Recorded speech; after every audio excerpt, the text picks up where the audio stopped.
नमस्कार, कैसे हैं आप सब? आशा करती हूँ सब बहुत अच्छे होंगे, खुश होंगे। आप सभी को मार्गशीर्ष महीने की हार्दिक शुभकामनाएँ और बधाइयाँ। मार्गशीर्ष का महीना ये ऐसा पावन महीना है जब श्री कृष्ण को ये जो महीना है बहुत ही प्रिय है। इसमें शिव जी और राम जी की भी शादी हुई है। आज मैं आपको खास उपाय बताने वाली हूँ मार्गशीर्ष महीने में करने के लिए, जिससे आपको कर्ज मुक्ति मिलेगी, हारी बीमारी से दूरी मिलेगी, विपत्ति परेशानी से दूरी मिलेगी।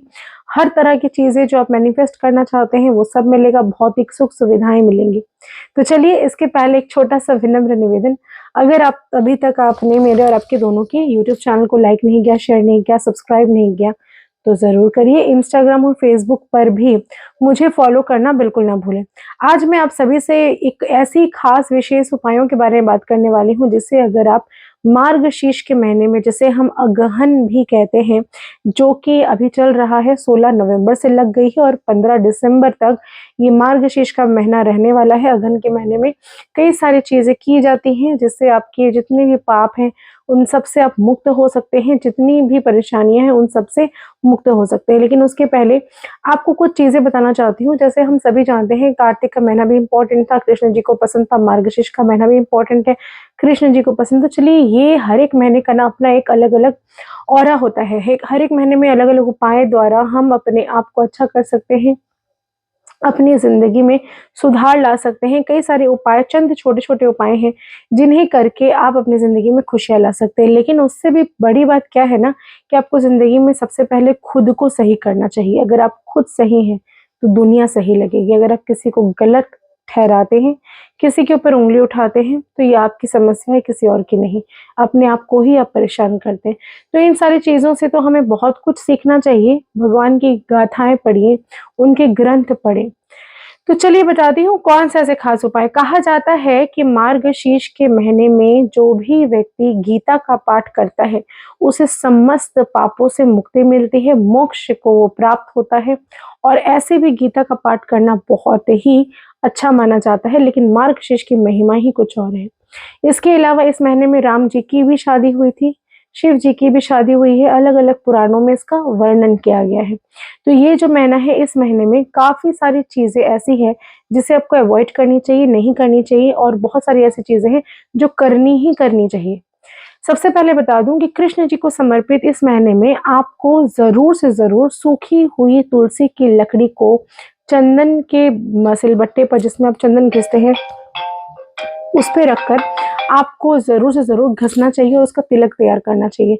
उस तिलक को आप थोड़ा-सा उसमें गोपी चंदन मिला दीजिए, मिक्स करके हरि विष्णु को, कान्हा को, श्री कृष्ण को आप ज़रूर लगाइए, विष्णु जी को ज़रूर लगाइए। ऐसा करने से कहा जाता है कि सर्वप्रथम आपके अंदर की सारी जितनी भी आपकी चिंताएँ हैं, चिंताओं से आप मुक्त होते हैं, परेशानियों से आपको मुक्ति मिलती है। दूसरी चीज़, अगर कोई व्यक्ति गीता का एक भी श्लोक इस महीने में पढ़ लेते हैं, तो उन्हें करोड़ों हज़ारों गुना उसमें आपको चीज़ें अच्छी देखने को मिलती हैं।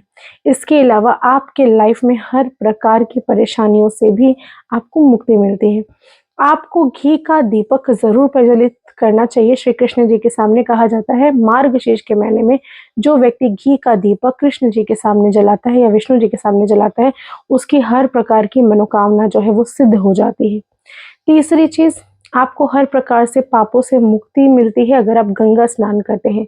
मार्गशीर्ष के महीने में गंगा स्नान करने का भी एक अलग वक्त होता है। ऐसा नहीं कि जब मन किया तब आपने स्नान कर लिया। गंगा स्नान आपको सुबह 8 बजे के पहले कर लेना होता है। अगर आप नहीं संभव है आपसे, तो आपको क्या करना है कि आपको गंगा जी का जो जल है वो अपनी बाल्टी में छिड़क कर आप उससे नहा लीजिए, वो भी अति उत्तम है।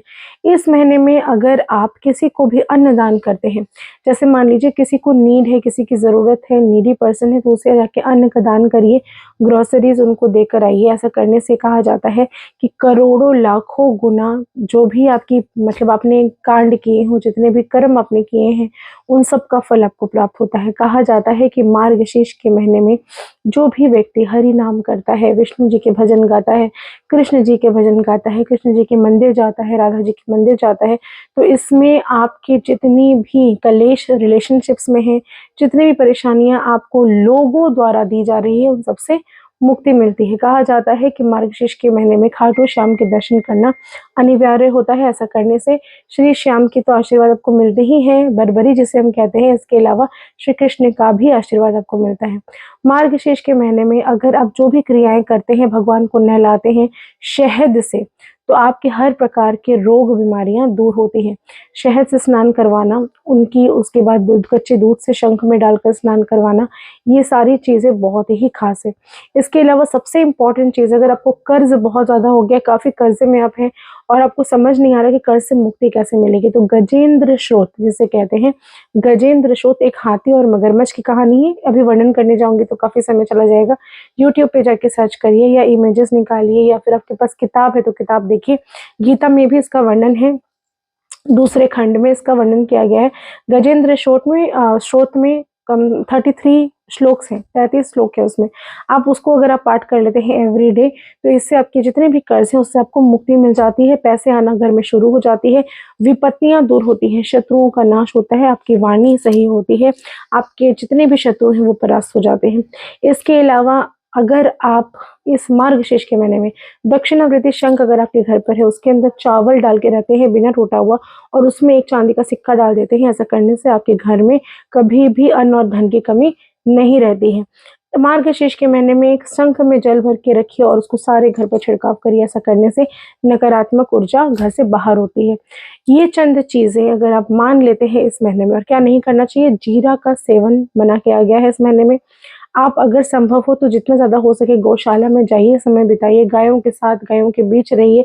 अगर आपसे संभव हो तो आप काले और नीले रंग के कपड़े को अवॉइड करिए। मार्गशीर्ष के महीने में दान पुण्य करने का बहुत ज़्यादा महत्व होता है। आशा करती हूँ मेरे वीडियोस पसंद आ रहे होंगे। ज़्यादा से ज़्यादा लाइक करिए, शेयर करिए, कमेंट में जय माता दी ज़रूर लिखिए। धन्यवाद।